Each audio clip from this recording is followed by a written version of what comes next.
ইয়ানুসের পোলাপান এই জায়গায় আইসা অবৈধ ব্যবসা বাণিজ্য করতো। আমরা নিষেধ করার পরে এরা ঘরে যাইয়া আমার ছেলেকে নিয়ে আইসা পরে মাইজা লাইবো জব করে লাইবো এই সে পরে পারে না।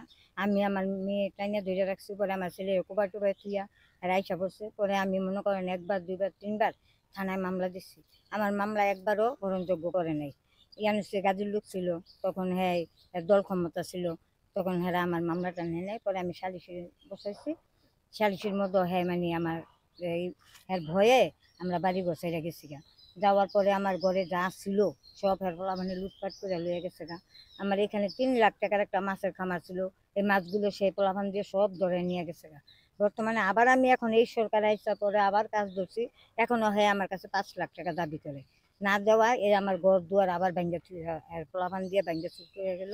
আমার দরজা জানালা গেট সব নিয়ে গেল গা।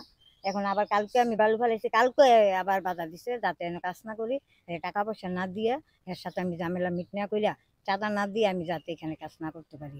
এখন হ্যাঁ নাকি বিএমপি শস্ত্র ছায় আবার আশ্রয় লিছে। এই যে কোন লোক কার শস্ত্র ছায়া কাজ করে, একবার আওয়ামী লীগ আবার বিএমপি এই ক্ষমতা দিয়ে মানুষের কাছে চাঁদাবাজি করে চাঁদাবাজ খায়, চাঁদা খায়। আমি গরিব মানুষ, আমি এত টাকা কোথায় গিয়ে দিম 5 লাখ টাকা? তারপরে আমি বলছি যে মিলমিশ করে থাকবো এই এলাকা, আমি তো এত টাকা দিতে পারতাম না, আমি এলাকার লোক পাঠাইছি, আমি কিছু টাকা পয়সা দিব। কয় না 1 লাখ 2 লাখ 3 লাখও আমার কাছে ভিড়বি না, 5 লাখ টাকা হইলে আমার কাছে আসতে করবি, নাইলে নাই। এখানে কেমনি বাড়িঘর করে থাকে আমি দেখা দেবো। সন্ত্রাস আমার এখানে কেমনি বাড়িঘর করে থাকি আমি দেখা দিব, যাতে এই যে বর্তমান সরকার এর কাছে আমি সহযোগিতা চাই, উনি যাতে আমি এখানে বাড়িঘর করে থাকতে পারি এই ব্যবস্থা করে দেবেন।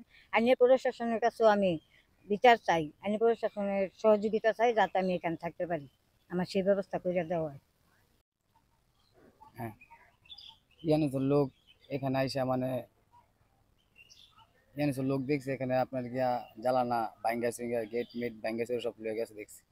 আর আপনি ওরা বাড়ি করতে গেছে, ওকে খালি ডিস্টার্ব করে যে আপনাকে চাঁদা দাবি করে 5 লাখ টাকা দিতে হইব, এটা দিতে হইব। আর ইয়ানুসের লোক এই বাসায় আইসা ওর খেলাইয়া ইয়ানুসের লোক যা আছে সব মাদক সেবন করে এই জায়গায়। ওর লোক দিয়া আর এই যে এই জায়গায় যে গতকালকে রাজমিস্ত্রিকেও বাধা দেওয়া হয়েছে এই জায়গার মানে পরে এই যে আমরা এলাকায় বাসী হিসাবে এই ঘটনা আমার বিচার চাই।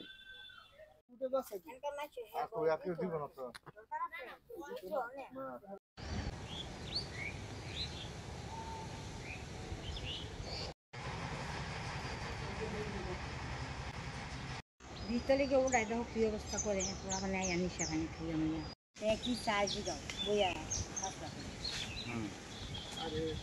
কেন আয় ওটা নাকি